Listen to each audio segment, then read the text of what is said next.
you don't have an employer when you're on OPT, but it's fine to not have an employer when you're on your post OPT. But once you finish that 1 year, your EAD expires after 1 year of your graduation.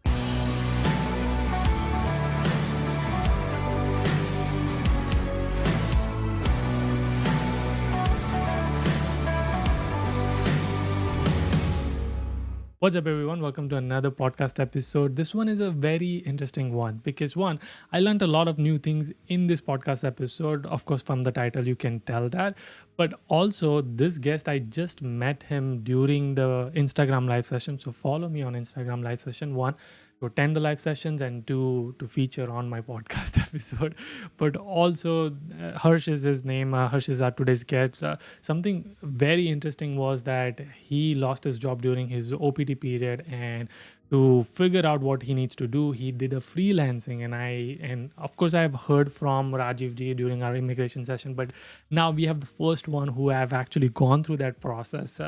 We're going to talk about that, and there's several other things, timestamps in the description. I hope you enjoy the podcast episode. Harsh, if you're watching this, thank you so much for doing it. And now I'll let you enjoy the episode. Thank you, Harsh, for doing this. Really means a lot to me, and very funny. We just met this morning and during our Instagram live, and I love your attitude. Like you wanted to jump on it. It's like, yeah, let's do it. So we are doing it.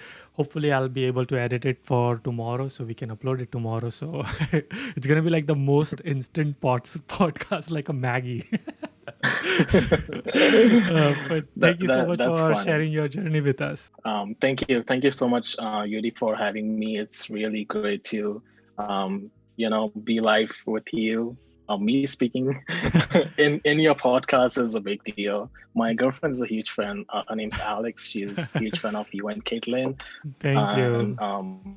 we would really love to see you sometime soon. Yeah, absolutely. Say hi to Alex. And Alex, if you're watching this, hello. I know she's not watching, and maybe she's watching. She can't hear me, but maybe she'll watch the post production scene. But that's so awesome. Let's do a quick intro. Where are you from? What do you do right now? What did you do, and fun stuff about you. So I'm from Indore in Madhya Pradesh, India, and I moved here to Phoenix to ASU in 2018 for my master's in computer science at ASU, and I finished my degree in May 2020. Um, I got presented a few offers. I got presented an offer from Amazon, and then I went into doing freelancing on OPT, and after that the company ran out of funds, and then I did some things to maintain my visa status, and I finally landed a job after 4 months of my unemployment, and now currently I work as a software developer in State Farm. That is so awesome. I mean, I know because I heard this in the morning when you were sharing in our Instagram live, and after we talked, I am so excited to just learn how did you freelance on F1 visa, because I know I've done it. And not I have personally not done it, but I know this because doing sessions with Rajiv ji and people can freelance it. But now having someone going through that experience, the paperwork and text filing and all of that, that's just gonna be huge for a lot of people, because they are like, so many people are worried that they don't have a job. So now at least there's this way which people can actually do it. So though that is awesome, but we before that we have to create some suspense. Before that, let's talk about your journey. What's your profile like? GRE, TOEFL, bachelor's? So my GRE is 313, 313. My TOEFL is 95. My CGPA is 7.5. Hmm. I did my major for computer science. I'm a fresher. I have no work experience. And I just wanted to do my master's, and I was like, okay, let's do this. And I you did masters in which course? computer science. Okay, so bachelor's also computer science, master's also computer science, Yep, yep. and of course no work experience. Other great things people like to learn about is colleges. Which universities did you get? Accept, reject? I mean, you don't have to mention rejects, but if you remember your admits. So I applied to around like 10 universities. Like I just wanted to try every possible nice university I can reach out to. Tried like 5 UCs, got rejected from all of them. I tried to also go in sister branches of computer science, IT, and other things. But luck didn't go. But I got right before my birthday, I got an admit from ASU. So I was pretty excited because ASU was my first university I applied to, and like it was so impromptu. Like I wrote my everything, my SOP. I got my LORs in just 3 days. So that was like pretty tight on my like. I was like, it was my first university I applied and I got it. So I was like really happy and I really wanted to come here. Nice. And is that the only admit you had, or you had other admits too? I had one admit from CSU, Fullerton, Oh, California State University. so you said you had two admits. Before actually you talk about the experience, how was your visa interview? It was pretty straightforward for me. Oh, I did mess up. I remember. So the visa interviewer asked me how many universities I applied to, and I heard how many universities I got admitted, and I said two. And then I have to improvise at that time. He was like, "Oh, you only applied to 2 universities, and why this?" And you got from both of them. So I had to really be specific why I chose ASU and why I only applied to universities. Oh, so you did not corrected him, or you just went with I it? did. No, yeah. I just went with it. I just like because I didn't hear that part, and then it was going on, so I just didn't want it. Like I was really like nervous, and I Yeah. just wanted to keep my stand on it. Right. Okay. Got it. Okay. Of course. So that was just the only hiccup, and then you explained it and Yeah. you went through it. Cool. What was the education like? Is it worth studying in computer science, masters in computer science at ASU? Yeah, I think so. Like you have a lot of like opportunities in research. I was a RA for 1 semester. So like there is like you have a lot of like flexibility to pick between courses what you want to specialize in. You can go into security, you can go into big data, you can pick to be thesis, non-thesis, you can switch between things. And like it was like pretty you can go concentrated or pretty diverse. Like the regulations for completing the course were like very flexible. There were only 9 credits that was mandatory. Oh, so Rest three of it, nothing courses. was mandatory. Yep, Right. only 3 courses were mandatory out of like 10. So you can pick up from like different ones if you want to. Got it. Okay. And what is the fees like? What was your total cost? Like it was around, I would say 55-60,000. Wow, that So is expensive. yeah, so the tuition itself goes around $15,000 every semester. Okay, so that's roughly $60,000 itself. Yep. And then what is the living cost there? So living cost is so I used to spend $500 on my rent. It was a 3-bedroom apartment and I had my own bedroom in it. Nice. So it was 500. Like people get around, like you can get in like in 300, ranging from 300 to like 1,000 or like whatever you want to spend. You get Right. nice luxury skyscrapers if you want. And you said you had RA for 1 semester. So was that your last semester or first semester, or when did you get? So that was my second semester and I did not extend it for my reasons. Like it was my second semester was a lot of like credits and it was like heavy work.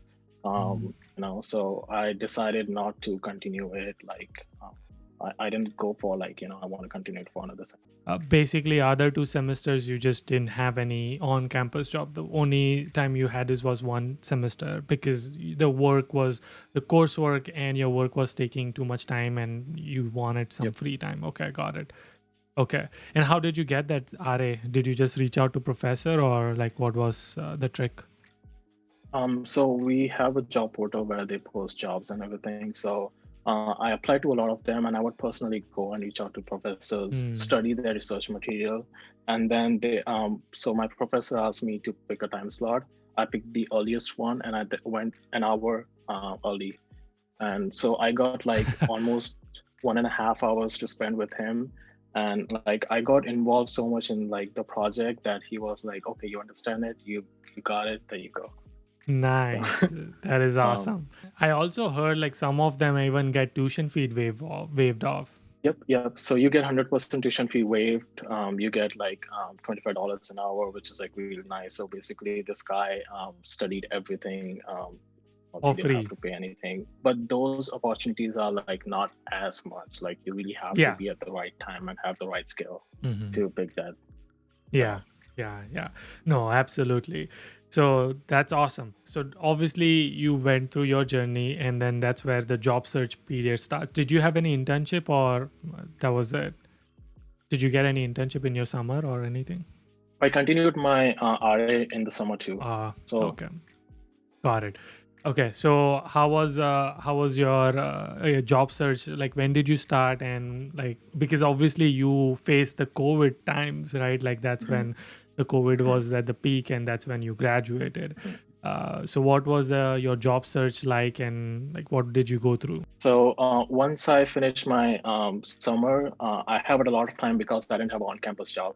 So I invested that time to like start studying for interviews and apply to a lot of jobs. I applied to a few jobs. Um, I think September when I applied for Amazon, I got a written round. In November, I finished that. I got a on their um, interview rounds. I start getting them, and December 19th, I finished my last interview, and they sent me a result that you're a good fit and you're good to go basically. So they said you have to like we will be like they pick more people than they thought. It was a whole COVID like thing, I believe, but they basically put people on the wait list, and it was not just me. It's like it was on the lead code forums. It was everywhere. A lot of people got into that thing where they were just waiting on the offers. And with this COVID time, I was not like hearing from any other companies, so it was really stressful. I tried to like contact my seniors, talk to people, reach out to every kind of recruiter on LinkedIn Mm, to see okay how that works. But like there's a whole different division of like university recruitment. They have mm-hmm. their own thing. Yeah. So I couldn't just like get that done. In June, they said like they just released everyone from the wait list, so no one got the job. And I that was graduated already. your Amazon thing? Yep.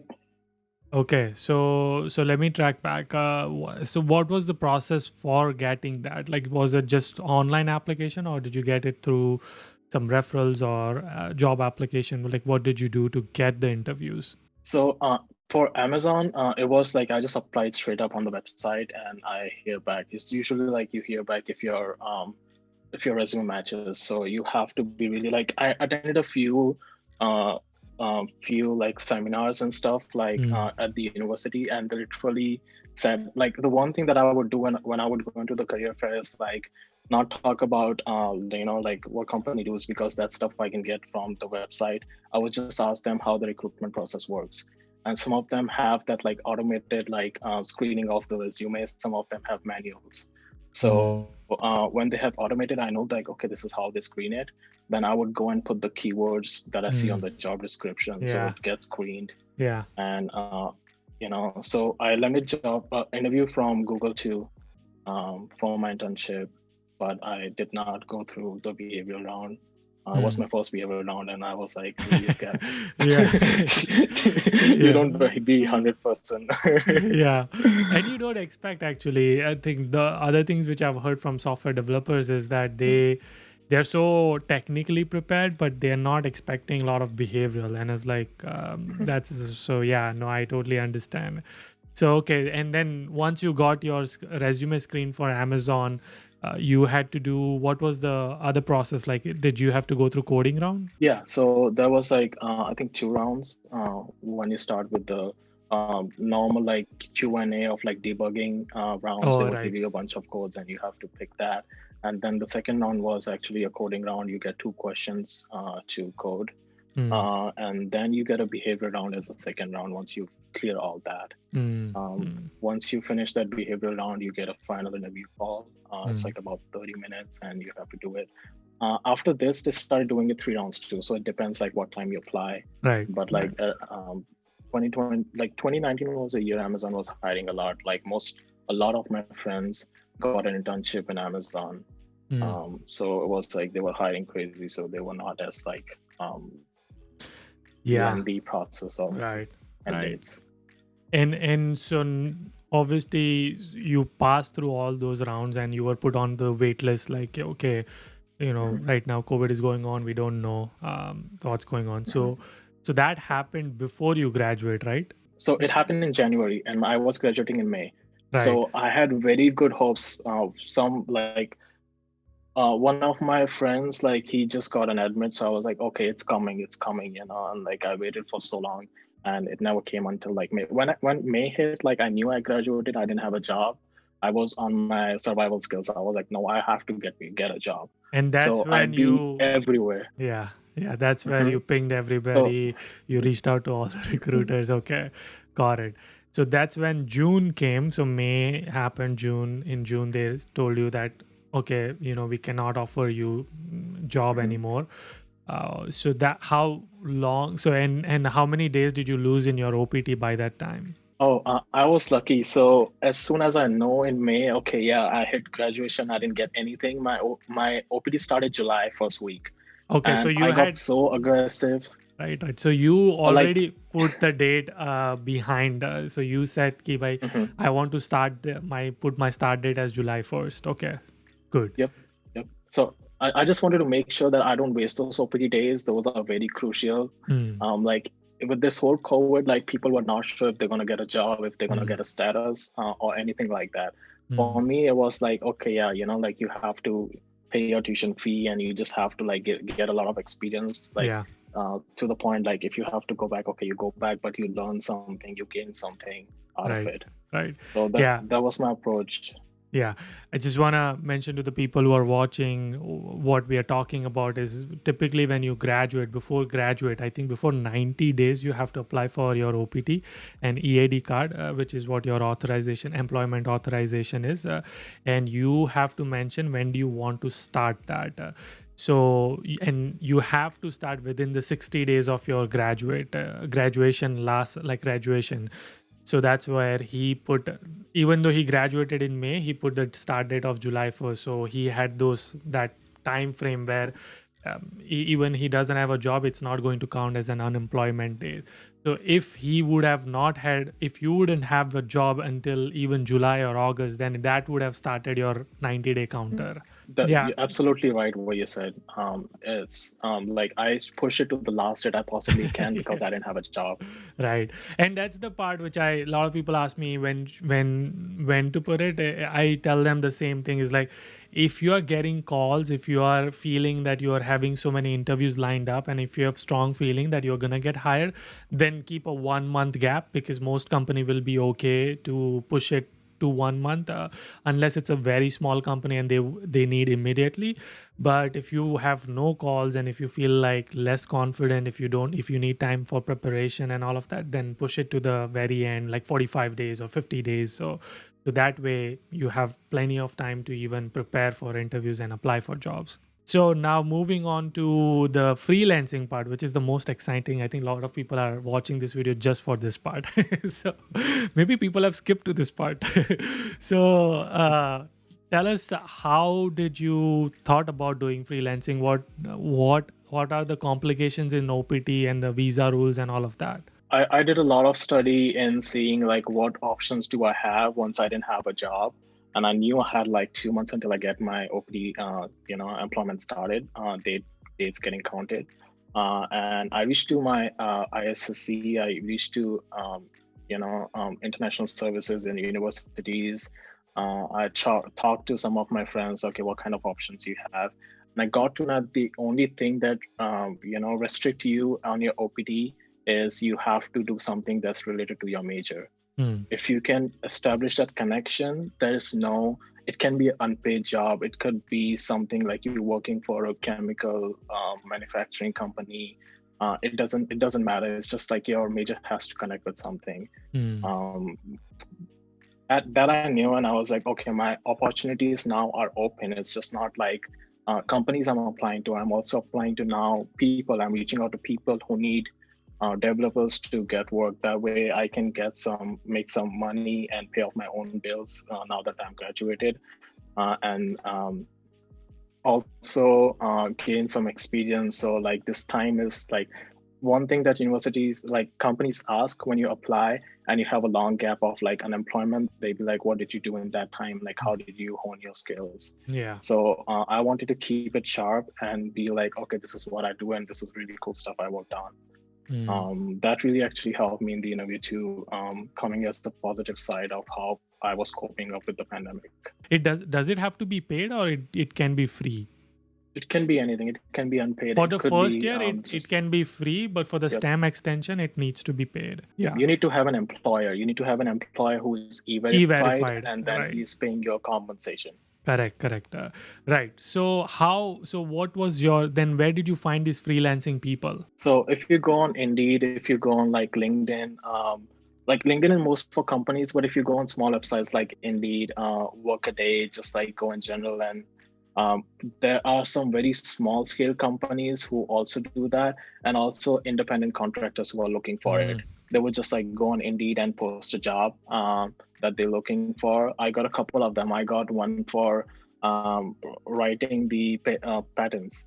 So I got like few jobs. So if I could relate it to like, okay, I'm writing software patents or something like that. That's still considered as job on OPT that you can use to like make some money and keep your status being on the OPT while you're looking on something else.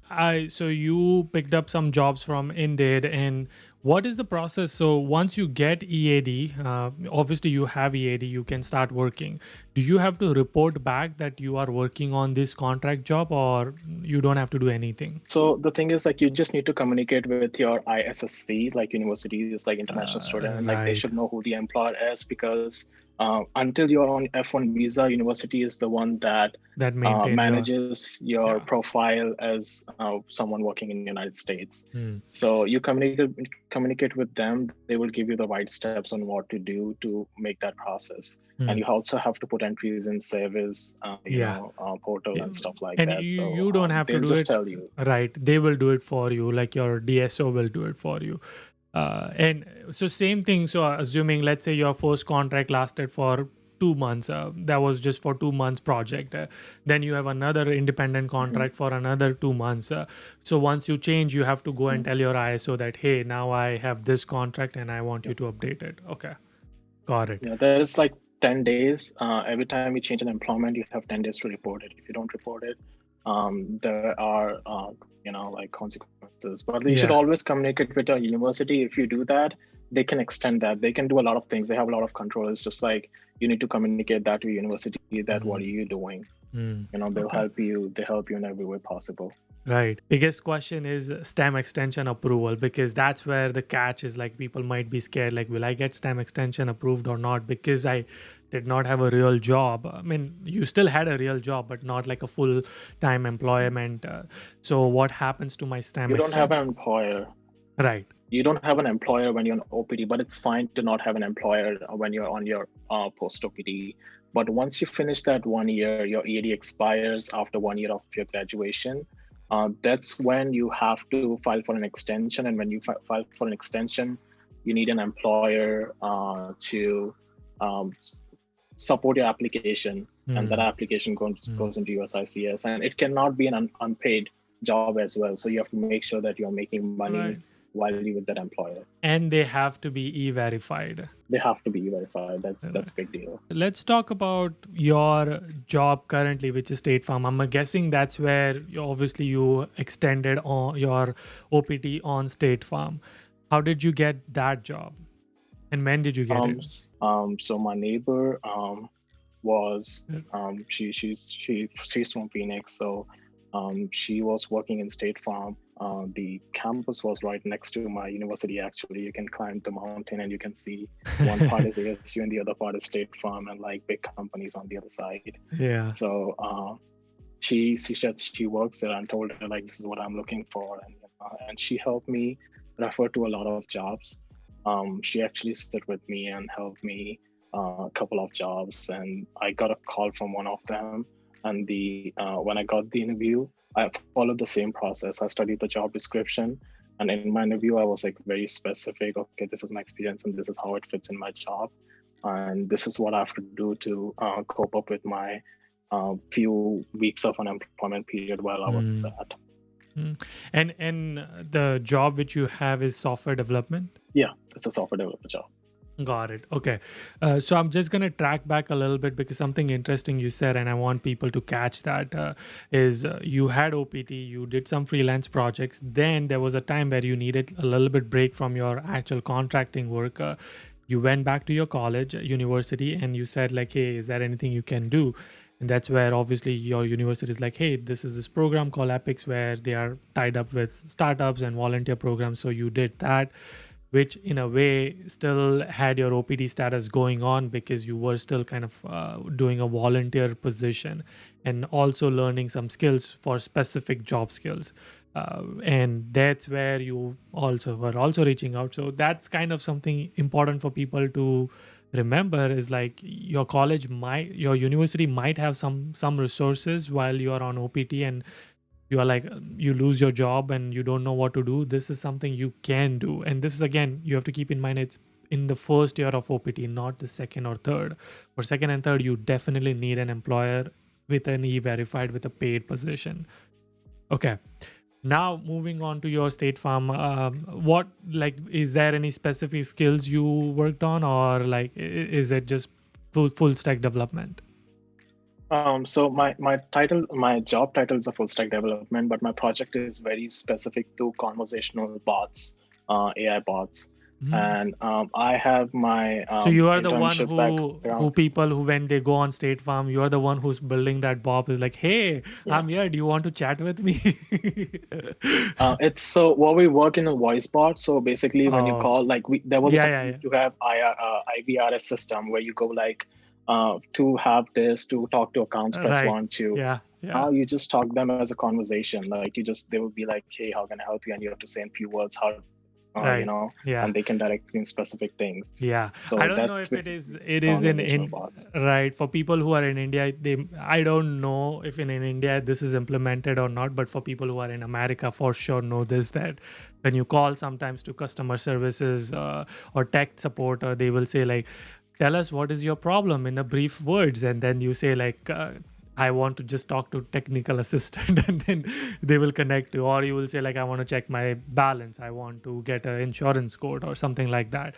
And what I'm guessing what your role is to tech convert the voice to text and then call the APIs like okay he wants to talk to this person, or he wants to more information about insurance code or Yeah, something like that. Is that you can go, yep, you can go really specific. Like you can be like, oh, check my account balance, or like help me mm, with setting up a PIN or activating my credit card. It mm, could be all automated. Like it, yeah, yeah, so you can like, hey, help me make a reservation to enterprise or like rental mm, car or something. yeah. Without having a rep, they will help you guide through the whole process. The bot That is conversation is so meant cool. to deal with all that stuff. So cool. The future is bright for you, man. Because I mean, each company has that, right? Like Apple, Google, Microsoft, Facebook. Everybody, name any company, has these IVR processes, and of course, it's not that you're going to stay in the IVR process, but you're like working in the AI system, and voice recognition is huge. So I can see you making big money. Yeah. What's the if you have to give a range? I mean, I know that you moved to Illinois because that's where your job is. What's the salary range for that type of position? You don't have to give me your number. So it can range between, I would say, depending on the location. I live 2 hours away from Chicago, so it's like relatively cheaper. So it depends on where you are. If you're working in San Francisco for State Farm, it's going to be much more higher. So it could range definitely from, I would say, 70,000 to I've seen like 180, 200. Like it can vary according to your experience. Yeah, You go yeah, up in the hierarchy, you start making more money with this technology. And this right, technology is very new. So, right. like you specialize in that, you can Mm, go mm, further for big money in the yeah, industry. awesome, man. That was good. So, when was this? When did you get State Farm? It was January this year. This year, January. Okay. Yeah. And obviously, they extended your STEM OPD, is my guess. Mhm. Yeah. That's correct. Okay. Are they filing? Did they file for H1B this year or no? It was too early for me because I just joined in January, Mm. and like the whole process happens in that particular time. It was like very constrained for the company, and it was really stressful. So Yeah. hopefully next year, Yeah. it's gonna go. Yeah, that's the only hesitancy I have with the spring graduates, for people when they ask me is spring semester okay or not. The only time I feel bad is when they graduate in December, they join in January. They really don't have a lot of time because by March your application should be done for H1B, if the company is big. So then you really have 2 months to convince, unless the company is big and they know that you're going to need H1B, then it's a different story. But got it. Hopefully next year you will, you will get your H1B, or whatever. So awesome, man. This is so good. I'm so glad we did it. Do you have anything which we didn't talk? Any last words of wisdom, tips, feedback for students who are coming and watching this? I would really say that be connected. Like when you come for your master's education, like be connected to the university. There, like they want to give you success. They will do everything, even academically. If you go and be like, hey, I'm not doing good in this course, and like I'm thinking of my options, they would definitely help you. What are your ways you can succeed? You can find a job. You need something with the status. In the process, I also lost my EAD card, so my university helped me a lot What? in maintaining the whole process. So yeah, so I okay. Now I have to when I talk got about that. So what happened? Like you lost your EAD card, and wow, that must be stressful. yeah, the whole 2020 was Yeah, like a ride. It yeah. was a crazy ride. So what was the process of getting it back? So the whole process is like you have to file the same process again. You have to do the I-765 again, and then give all your documents, exactly same documents. You put them together with the check. You send to USICIS.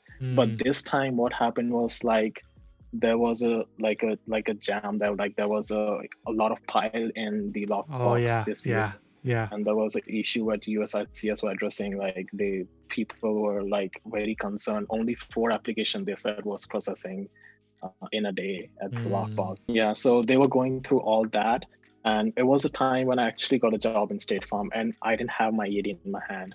And like the first thing they do is like, okay, give me your copy of your EAD. I want to see Mm. your physical EAD. That's what happens when you join any company here. Like most of the companies do that.